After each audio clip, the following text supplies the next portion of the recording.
Hey, so if you want to build dynamic websites without manually editing everything again and again, yeah, Webflow CMS is what you need. Uh, Let me break it down really simple. CMS means Content Management System. It stores your content like blogs, projects, or products in one place so you can reuse it across your website.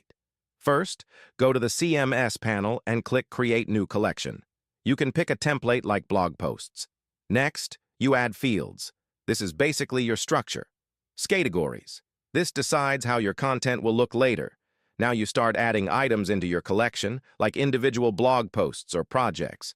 And yeah, every item automatically follows the same structure you created. After that, you connect your CMS to your design using collection lists.